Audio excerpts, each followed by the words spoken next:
I don't know if you all can hear that. Hello, everyone. Welcome.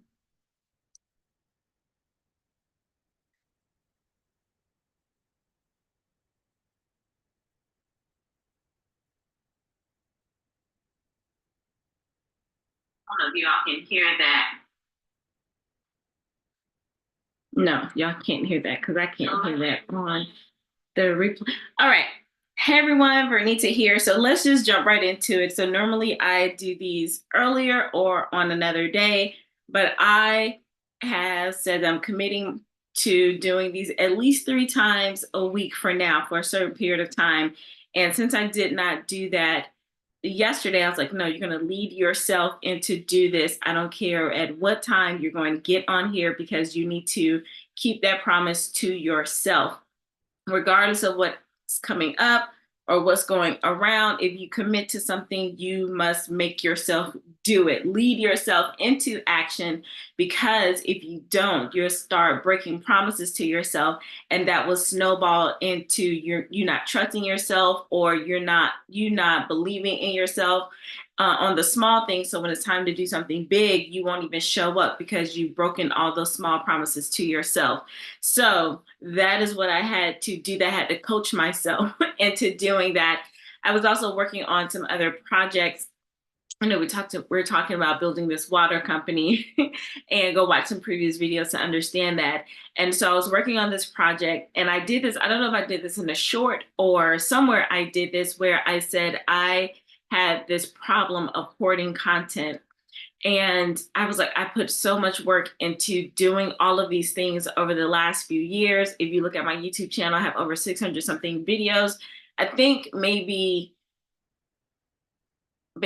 500 or so are long form content, not just shorts. And I've been doing more shorts, but I think majority about 500, maybe, I don't know, but something is more long form content.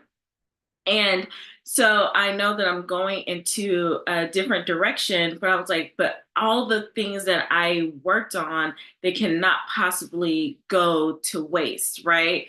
So I had to work on that again, coaching myself. I was like, okay, how can I use this so it's just not sitting there? How can I make it more valuable for people if they want to get to know me, if they want to, test out, what I do, experience me, instead of going through all of my videos. So I compiled everything into this vault. And as I was looking through it, I was like, it's some pretty good stuff, not just because I did it, but these are the things that as I was getting coached myself and getting consulted, because being coached and consulted are two different things. As I was going through that, I realized that I was making videos about those things, but I did not know how to communicate it to people like, hey, this is what you should be doing, or this would be of value to you if you watch this video. And then so I realized that I was saying two different things. So although I am talking about, the whole thing about leveraging and leading your expertise and your experiences and creating your own ecosystem and building your own economy, that is the direction I'm moving in. I do believe in the foundation of personal development, not the dark side of personal development, like we talked about, but the actual exercises and things like that. And so as I was trying to, like, of course, let it go, but make it, more valuable instead of it just sitting there being random, and how to repurpose the content, I realized that this is about leadership. And one of the coaches that I have, she's a cyber coach. Um, is she doesn't really say personal development like that. She focuses on it being like self leadership. And I was like, that's exactly what it is. So all of the things I've created, trainings, webinars, video series, some of them come with workbooks. I realized that those were things that I had did myself to self coach or get back into my leadership, own my power, as you would say, make sure that I take the action, focus on my inputs instead of worrying so much about the outputs. And so I was just creating all of these things. And just like the Bible says, all things work for the good.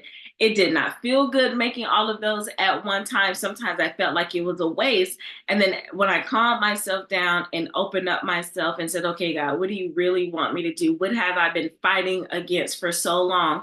Then he was like, this is what I've been telling you to do since 2020. But Holy Spirit, being the business bestie, was like, now this is how you can use what you have already done without it being a waste. So I created this whole vault. I am not going to reteach any of these things. Some of these things I've done with private clients, some of these things that, as I was going and getting coached and going to retreats and things like that, these were the things that I came back, my insights, and I actually trained on certain things. All of that, I put it all together, and it is called Master Coach U. I was trying to figure out a good name for it, but I called it Master Coach U, being a master coach of your own universe. Now, we're not talking about the woo-woo universe and things like that. We're talking about here, your domain, because you were created for a purpose. God carved out a slice of his infinite, kingdom for you to have rule and dominion over it. So in order for you to do that, you have to show up a certain way. You have to be the leader of yourself to take action. Just because he gave it to you, just because it was allotted to you, just because he assigned it to you, doesn't mean that you're going to get it automatically. You're going to have to do some work.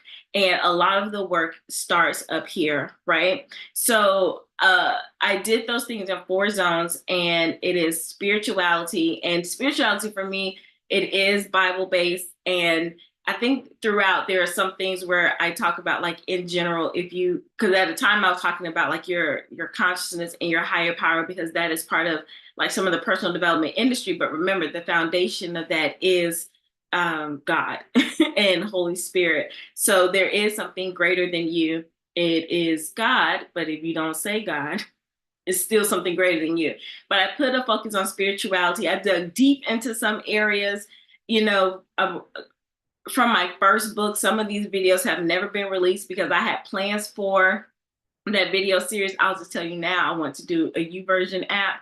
And so I have some components on spirituality, some things that I grounded myself, some lessons from my mom. Oh, maybe I should put those in there. I'll go back and see what I need to add to the vault because there are some things in there. I'll go see.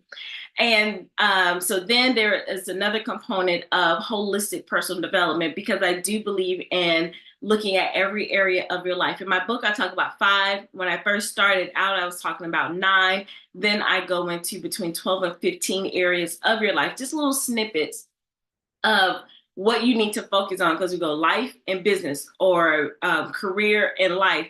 But there are other parts of us that we need to explore, develop, lead, leverage, and things like that. And then I go into personal accountability, where that is a lot of goal setting for, setting intentions.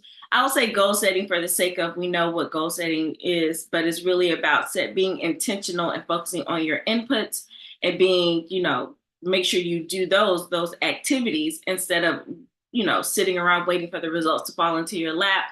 And then what I said, some goal setting, some time optimization, but you may say time management for the sake of what we're talking about. And then I go into the 4th zone where and I grouped in leadership, business development, and career growth, because everyone isn't going to be a full-time entrepreneur or run just a business, be a business owner alone. But everyone should have some kind of other streams or ventures that they're doing. And then there are things that you can do within your career that I also learned as a college professor that can cause you to expand and explore different things in your life. So it's like you're being I forgot, it's a term for it, but it's like you're being an entrepreneur as an employee, but it's an entrepreneur, something like that, where you're still within a company. Like, I was a college professor, but within that, I was still creating my own ecosystem and doing other things and consulting and things like that. But I was leveraging my professional work. So it wasn't like side, like I was doing something totally different, but because I created kind of this ecosystem, or this swirl around me, I was able to leverage that into consulting. So I talk about that there. and then that's it. So I did that. So it's like over 60 hours of training. They're not 60 videos an hour long. It's a lot of them. Some are 90 minutes, some are like 5 minutes in there. And so I wanted to create that one to model how to repurpose. So if you're out there and you're like, okay, I am going in this different direction, what am I going to do with all of this stuff? You can repurpose it. Now, I wanted to do a membership site thing, but I was like, you know what? The best thing for me to do right now is to add value to someone, provide that foundation I wish I had before I took this deep dive into coaching. I'm grateful that I was able to do it, but I did at such a high level, and there were times where I was so lost. And so I think, looking back on it, I was doing all the things I wish I had, trying to save somebody. I do believe in investing in high level support, coaching, and consulting. But I realized also that you need this foundation of, solid foundation. So when you get in there, you are coachable, you are teachable, you're resourceful, and you don't fall to the bottom of the pack. You're not going to be one of those people that invest and did not show up. So I am offering this complimentary. Go into the vault. It is the information will be down below. Still working out some kinks as of now. So I was like, no, we're going to get this done, regardless of what it looks like. It is perfect. You want to know why it's perfect? Because it is done. I have this thing when I know people say perfection, progress over perfection, but it's really progress over perfectionism, because perfect means it's done. I talk about this in one of the videos somewhere, but the analogy that hit home for me is when I realized that in sports, especially football, when people say, oh, they had a perfect season, meaning that I think it was 13-0 or something like that. They won all of their games, but they don't say that they had a perfect game every time. They said they had a perfect season. Why? Because they won every game and they completed every game with the victory. So if you look at something overall, I'll just take the vote that I did, for example. The way the page may be set up, that part may not be to perfection. It may have some errors on there. The way that the learning management system is set up, it may not be the most visually appealing, but the information is there. And the way that the back end part, there are some things that still need to be tied up, but it is done, right? So can I say that my project of completing the vault, the master coach you've experienced, is that perfect? Absolutely, because every component is complete. It may not be to the level. I mean, it's done, but it may have some things in there, but is it done to be sent off? Absolutely. So therefore, I call it perfect. So when people say progress over perfection, I'm going to say they mean to say progress over perfectionism, because perfectionism is what keeps you stuck and keep tweaking and never getting it done. So you may write an email and you may keep proofreading and wanting it to sound great and putting it through AI and doing all of the things. If you have a system where it doesn't take up time, absolutely do that. But if you put it out there and you read it and you read it again, and then, okay, good. And if it's an error still in there, then you just catch it next time. But is it done to the level of the best that you have done? Like, done it to your level, then put it out there and over and done with it. Now, if you want to come back and tweak it, cool, but don't sit there and say, oh, I'm just trying to make sure it's up to my standards. No, you're not. You're in perfectionism. And don't say, well, as long as I'm making progress over editing. No, don't kid yourself. All right, that is not what we were going to talk about today. I am talking about stop trying to be confident. I know it could be like controversial, because there's so many people out there who are confidence coaches. I'll say, if I was just more confident, I would do this, that, any other, but that's not what you really need. What took me so long coming on here, I was trying to find the exact thing I wanted to say, but I'm going to say it this way because apparently God was like, nope, that's not how I want you to do it. I want you to do it this way. And I'm like, okay, aye, Captain. All right. So this morning when I was reading the devotional, I'm going to tell you what I wrote on No, I'm just giving you because I wrote something on Thread. So that's what I've been doing. I've been updating. I'm reading the Bible in a year with the group. We're on what day are we on? As of this recording, it is May 3rd. We are on day 338. Now, I started the threads, I think, around 100 something. So I didn't start from the beginning because I didn't have the idea then.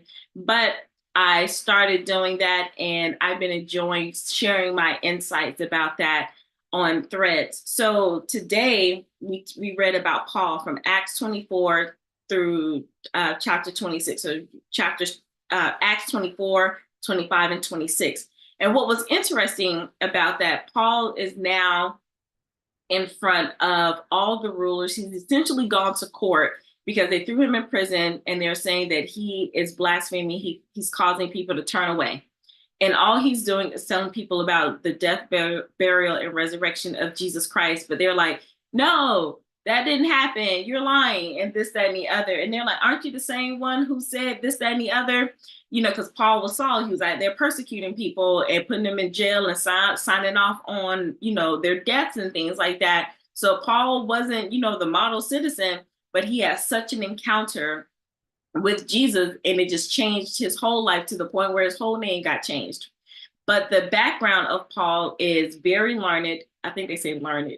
He's a scholar. I think he was a lawyer because I think that's what Pharisees were, you know, very fluent in Hebrew and Greek or something like that. But Paul was the man, all right? But he also remained humble to where he didn't let the accolade speak for himself. I mean, he didn't let the accolade speak for him. But when the time came, oh, best believe Paul ran down the CVS receipts. So I'm saying all that to focus on not being confident. What you need to focus on, and just like Paul did in this example, well, before I tell you what you need to focus on, some more backstory. So Paul is in the court and he's telling all of the people, you know, different governors and rulers, and he got to the point with the king and he's telling them the same story. He has not changed, talking about his belief and what happened with Jesus Christ, the death, burial, and resurrection. And he since he was a Pharisee, he knows the law in and out. That's the key point. He knows the law, the Mosaic law that they've been that they live by, all the rules, not just the 10 Commandments, people. Okay. And so when Paul is presented, you know, it was some little shady things happening. Like they threw him to jail, and Paul was like, "You do know I'm a Roman citizen, right?" They're like, "Oh snap! You know, we can't be doing all this because he's one of us, but he's not acting like one of us. But he got that street cred, right?" So he gets in there, and knowing all of this, they are still confused as to what to do with Paul. And then Paul goes and presents his case. He essentially defends himself because he's a lawyer. He gets to do that. And if he's not a lawyer, if you're a theologian, put it down in the chat. But I think he's a lawyer. All right. So he's up there, but what he does, and he tells the encounter of how he essentially converted from being Saul to Paul, and why he's so on fire for sharing the good news, the gospel of Jesus Christ to the Gentiles, because the Jews were like, we're not trying to hear you. And I think for them, they were all focused on hearing from Peter, because I think Peter was sent to make sure all the Jews knew about the good news. But Paul was the one that was sent for the Gentiles and spreading the gospel that way. All right. If you go read the story, I think he does his part in Acts chapter 26 and how he stands boldly with conviction. It's not that Paul is confident. The way you read it, it says nothing about him being confident in what he is talking about. The reason why I'm saying stop looking for confidence is because you can be manipulated by confidence. You can still be a fool and be confident. You can still be wrong and be confident in what you're saying. And if you are on a journey of where you're starting fresh, you're making a transition, you're trying to reinvent yourself, and you are working on being confident, that is not your problem. You're already confident. You have been confident somewhere. You want to know why you haven't been starting? You want to know why you get to a certain point and get stuck? Come here. Let me tell you. It's because you don't think you're competent. I'll say it louder. It's because you don't think you're competent. and you're not certain in your skill set.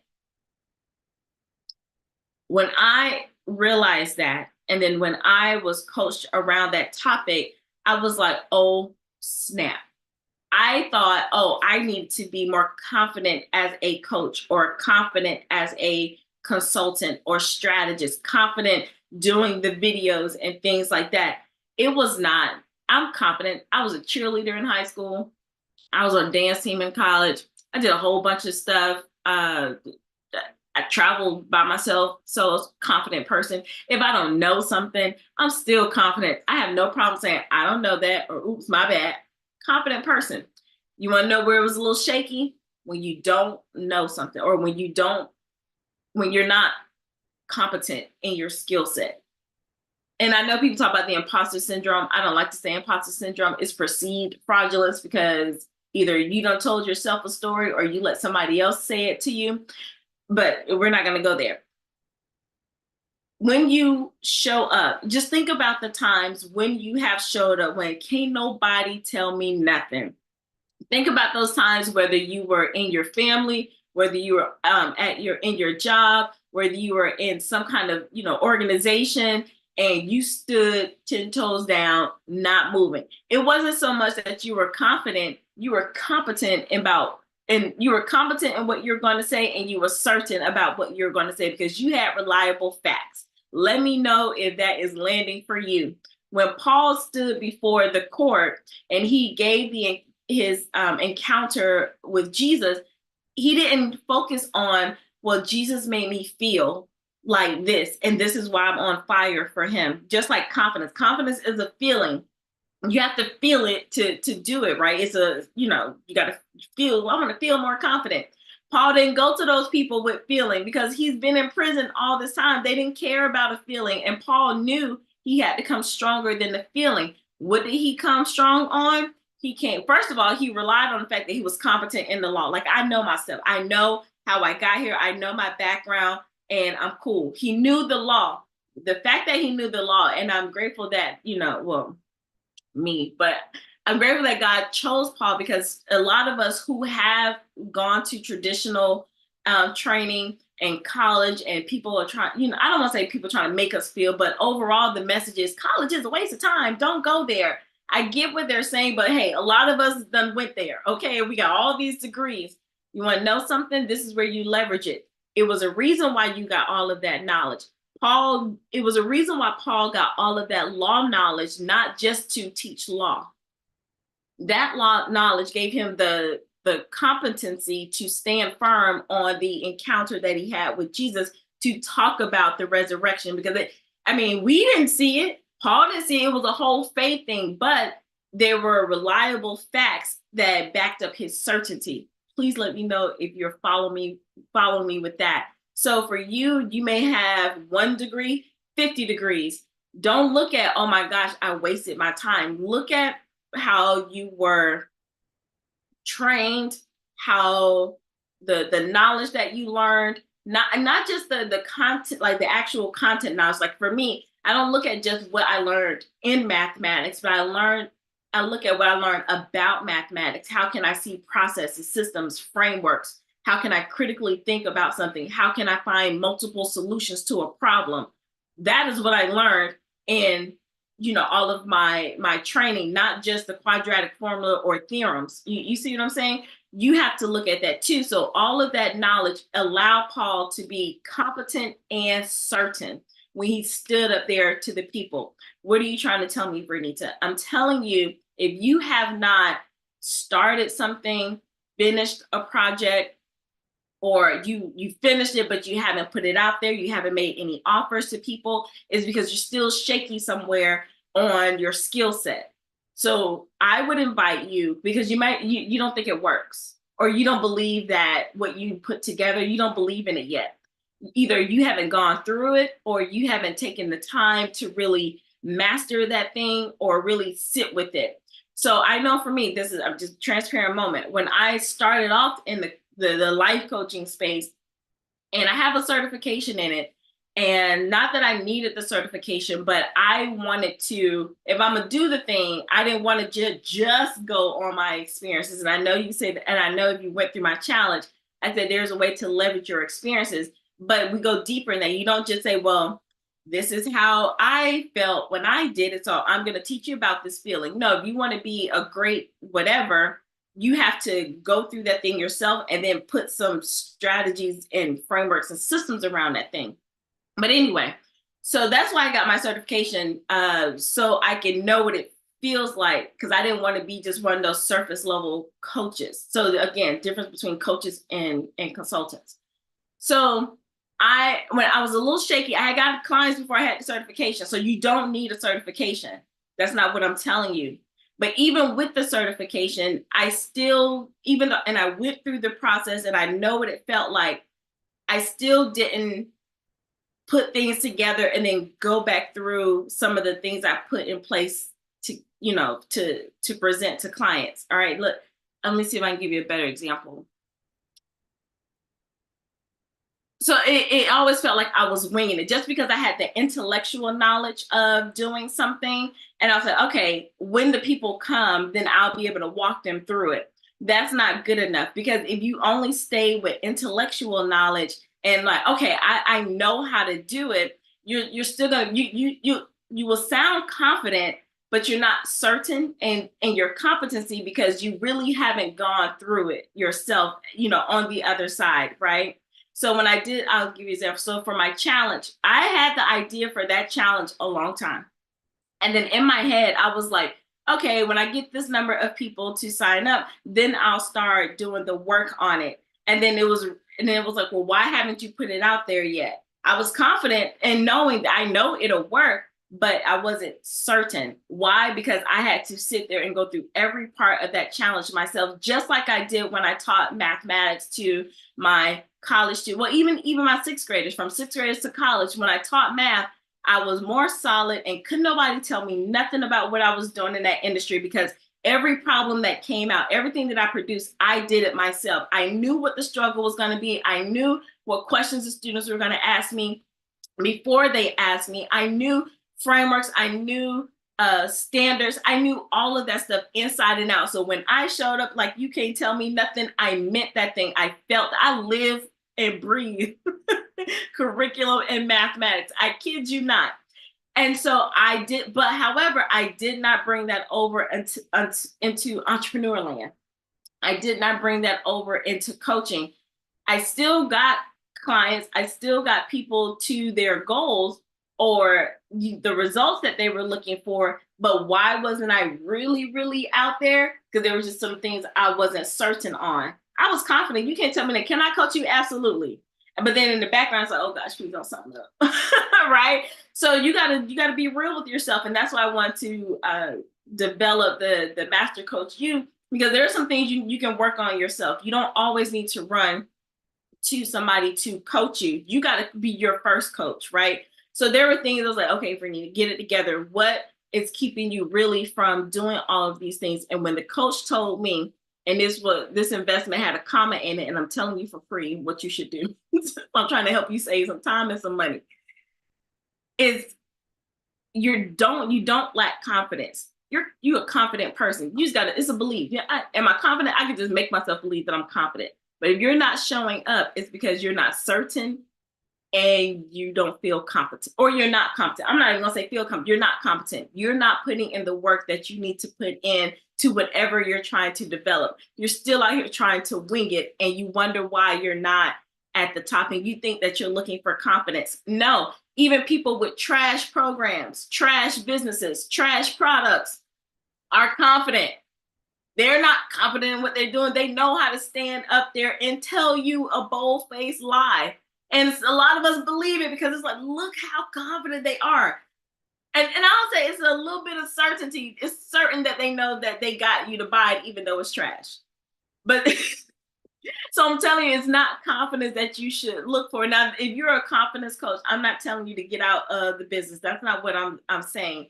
But go help your clients and tell them the truth, that they need to work on their skill set. When Paul got in front of those people, he did not, again, he didn't say, well, Jesus made me feel, No, he went through the facts of what he was before, the encounters, the actual things that Jesus said to him on the road to Damascus. He talked about when he was blind and now he could see. He talked about all the things that happened as a result, like the miracle signs and wonders. So he talked with reliable facts, and that's how he was certain in him standing before the court. And whether they left him in prison or not, he was like, do what you're going to do. I'm not changing the thing. Again, it was nothing about his confidence. He was able to be bold because he was competent and certain. So that's what you need to check for yourself. If you're out here and you want to write a book, or you have written a book, but you haven't really been talking about it, is the book good? Do you trust what you said in the book? Can you stand behind what you said in the book? If you have a course and you haven't talked about it a lot, you just put it together, do you believe it works? Did you lie? Have you really like put in your all, or did you slap something together? There are people who can like trick themselves into just doing it together, and they hope that their confidence will overshadow that. But if you want to be somebody with lasting results, to have lasting impact, and of course get income, because if you serve well, then you get income. Your income goes up if that's what you're trying to do. If you understand that service is selling. I learned that from some coaches too. I'm trying to tell y'all all the things. Anyway, so those people over there, it's gonna only go so far. And I'm telling you, I have worked with some people, some well-known people, and some people that they know. So I've been able to get into some doors and see some other people from a distance, and they are very confident, but they are not competent, and their stuff doesn't work, and they don't have people coming back. I don't want that to be you. I definitely don't want that to be me. So when I read that today, I was like, okay, let me make sure I can release, my stop being a content hoarder, put all the things together because I still think it works.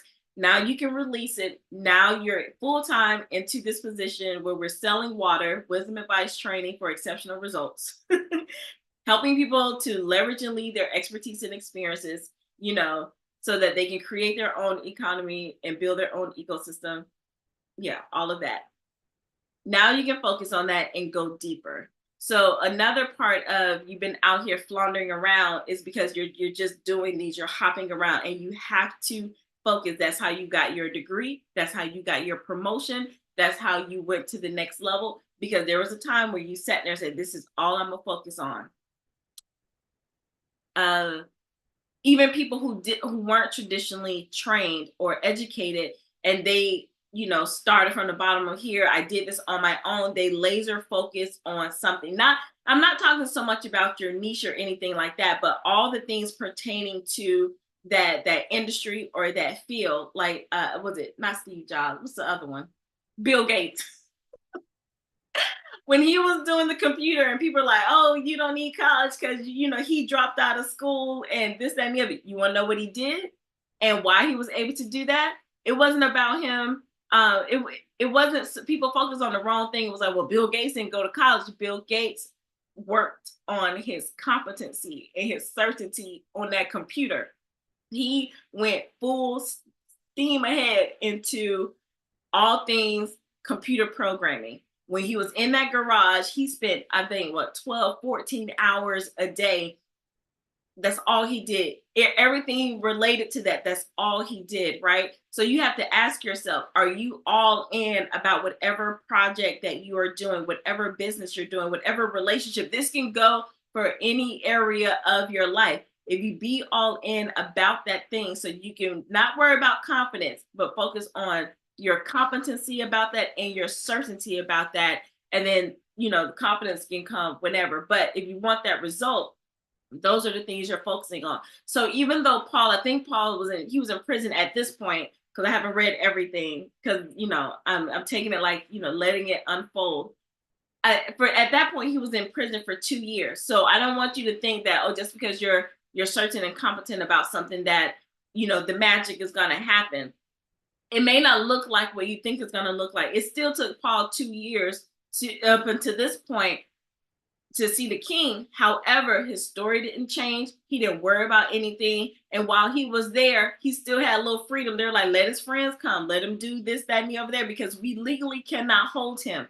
Now, we can keep him confined, but we can't punish him right now, because we don't know what he did wrong, and he kept the same story. And you want to be in that situation too, where the entire, like, the finances may not be here yet, the clients may not be here yet, the job may not be on its way yet, the relationship may not be, all of that, it may not have manifested yet. But if it was in the plan that God has for you, all you need to do is make sure that you're prepared, and you do that by being competent and certain in what he told you to do, how he told you to act, and how he told you to show up. And then the outer results will happen. They have to, because God doesn't lie. All right, that's what I wanted to share with you today. Let me know your takeaways down below. Make sure you like, comment, and share. And if you like this vibe, go ahead and and so you can be notified. If you like this vibe, go ahead and subscribe so you can be notified when I do go live, or when I do post another video if it's not live. And as you're doing that, I'm going to have the information down below. I do want you to enroll into Master Coach U. It is complimentary. It is all the things that I wish that I would have focused on before I went into coaching. Or if you've already invested in coaching, before you go to like the next level, especially if you're feeling a little shaky and you don't like the results that you got, maybe venture over here. It is on demand. You don't have to go in order. You can go pick, where you want to start. There is in 4 different zones. Some of them have workbooks, and it's complimentary. I just categorize, a lot of different trainings that I did. I invite you to sign up there and enroll. Again, it's complimentary. And let me know your thoughts about it. If you go through there, it's about 60 hours worth of content for you to take a deep dive in. And I would love to hear your thoughts about it. The videos, you can watch them, you can comment on them. Some of them are older, because this is a vote. I'm putting things over there. Some of them are older. You can still comment on them. I will go back, especially now while I can, before I get, all the millions. But before all the million subscribers, while I can, please comment, because I do want to hear from you. All right. So thank you so much. If you're watching live, would you please come back on the replay and type something that's a takeaway, because I can't see your comments, and people who do watch it on the replay, I want them to be able to see the nuggets that you've gathered. All right. So thank you so much for listening and learning with me. And wherever you are, whether it's the beginning of your day or the end of your day, remember to be well, to be bold, to be well. Wait, what is it? I'm all over the place. To be well, to be empowered, to be bold, and be brilliant. I came up with that. How can I forget? Anyway, enjoy your weekend. I will see you all on the other side. Bye.